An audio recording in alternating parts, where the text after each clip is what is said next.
Hello दोस्तों, welcome to back my channel. हम सीख रहे थे सर्किट का ट्रूथ टेबल बनाने का। ठीक है, तो उसका जो इनपुट आउटपुट जो टेबल है वो हमने पिछले वीडियो में एक एग्जांपल हमने सीख लिया। इसमें भी अगला वाला एक क्वेश्चन हम क्या करते हैं देखते हैं। तो देखो, बहुत से बच्चों को ये डिफिकल्ट लगता है लेकिन उतना है नहीं, बिल्कुल ईजी है। आप सिर्फ ध्यान से देखो, मैं आपको अच्छी तरह से समझा के बताता हूँ। तो देखो यहाँ पर क्या है, ऐसा सर्किट हमें एग्जाम में दिया रहता है। तो इसको हम क्या करना होता है, इसको सिंबॉलिक फॉर्म में एक्सप्रेस करना रहता है। और उसका क्या करना होता है, इनपुट आउटपुट का टेबल क्या करना होता है, बनाना होता है। ये दो ही चीज़ें हमें करनी होती है।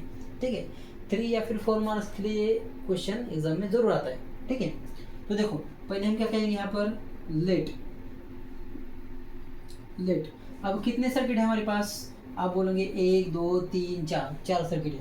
लेकिन वैसे नहीं है, यहाँ पर 2 सर्किट है, S1 S2। और ये जो 2 है ये इसके डैश है।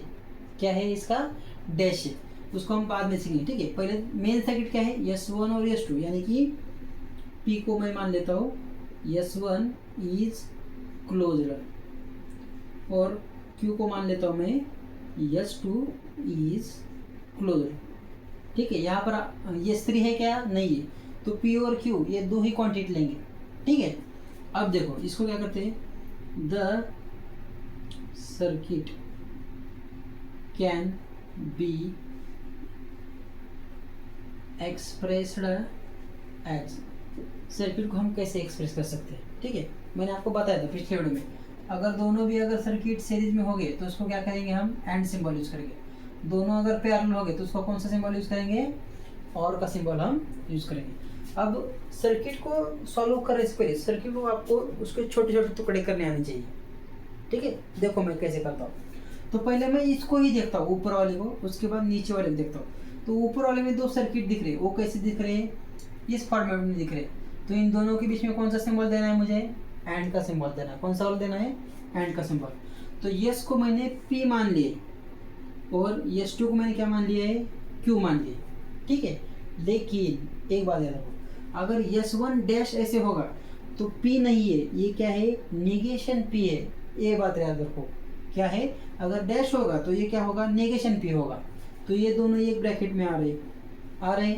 अब दोनों सीरीज में होगा तो कौन सा सिंबल यूज करना है, एंड का सिंबल यूज करना है। समझ में आ गया। अब इसको देखो, सिर्फ इसको। ठीक है, ये दोनों एक ब्रैकेट में, यहाँ पर S1 S2 है, यानी कि P है और Q है। डैश है यहाँ पर नहीं है, यहाँ पर डैश है। डैश है का मतलब क्या होता है, निगेशन होता है। और ये दोनों सीरीज में है, सीरीज में होगा तो कौन सा सिंबल यूज करते हैं हम, एंड वाला सिंबल यूज करते हैं। तो मैंने पहले इसको लिख दिया, इसको लिख दिया। अब देखो ये दोनों को एक साथ देखो, ए और ए, ये दोनों क्या है, पैरेलल में होगा तो कौन सा सिंबल यूज करेंगे हम, यहाँ पर और वाला सिंबल यूज करेंगे। कौन सा यूज करेंगे, और वाला। तो हमने सर्किट को भी एक्सप्रेस कर दिया। अब इसका क्या बनाते हैं, इनपुट आउटपुट टेबल बनाते हैं। तो देखो यहाँ पर लिखना होता है ना, पिछली वीडियो में शायद हमने नहीं लिखा, इनपुट आउटपुट टेबल। अब उसका क्या करते हैं, हम टेबल बनाते हैं। ठीक है, एक्सप्रेस्ड एज। तो देखो यहाँ पर मेरे पास एक तो P है, एक तो क्या है, Q है। ये मेरा P, ये मेरा Q। ठीक है, मैंने पिछले वीडियो में लिखाना सीख दिया था। ठीक है, कैसे सिखाया था, तो देखो पहले को यहाँ पर 1 0 1 0, 2 ही है तो 4 ही आएंगे, 1 0 1 0, और 2 बार 1 2 बार 0। ठीक है, ऐसे लिखना है इसको। अब देखो इसको हम सॉल्व करते हैं। पहले क्या करते हैं, निगेशन है का कहीं पर है, P का भी निगेशन है, Q का भी निगेशन है। तो देखो P का निगेशन कर लो, Q का निगेशन कर लो। तो negation P, negation Q। Negation मतलब 1 होगा तो 0, 0 होगा तो क्या हो जाएगा, 1। P का निगेशन 1 होगा तो 0 0, 0 होगा तो 1 1, 1 0 1 0। इसका निगेशन 1 का निगेशन 0, 0 का निगेशन 1, वैसे ही 0 और क्या आता है, 1 आता है। ये हो गया उसका निगेशन, आ गया। अब इसको पहला वाला ब्रैकेट में सॉल्व करता हूँ, निगेशन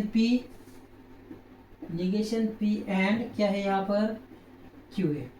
ठीक है, पहले मैं इसको सॉल्व करता हूँ। ठीक है, दिखाई दे रहा है आपको। ठीक है, अब देखो निगेशन P और Q। निगेशन P कहाँ पर है, यहाँ पर है। Q कहाँ पर है, यहाँ पर है। दोनों का क्या लेना है मुझे, एंड लेना है। क्या लेना है, एंड लेना है।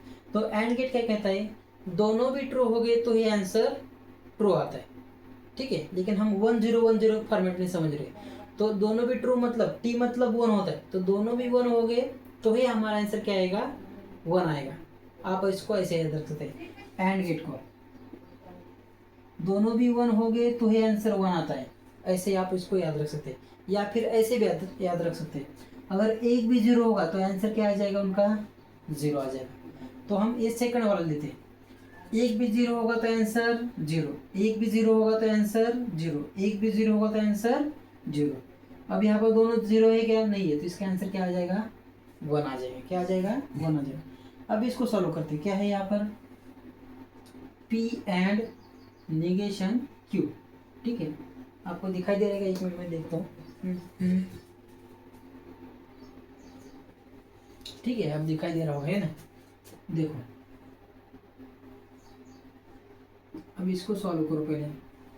अब P and negation Q, P कहाँ पर है, यहाँ पर है, नेगेशन Q कहाँ पर है, यहाँ पर है।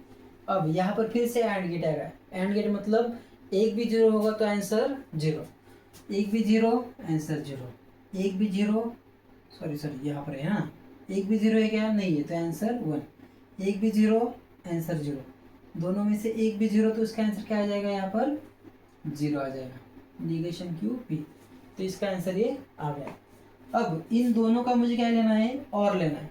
तो देखो मैं यहाँ पर लिखता हूँ, नेगेशन P एंड Q, इसका मुझे और लेना है, किसके साथ, P एंड नेगेशन Q के साथ, ठीक है। अब देखो और गेट क्या कहता है, दोनों में, ठीक है, ये एंड गेट के लिए था, एक भी 0 तो आंसर 0।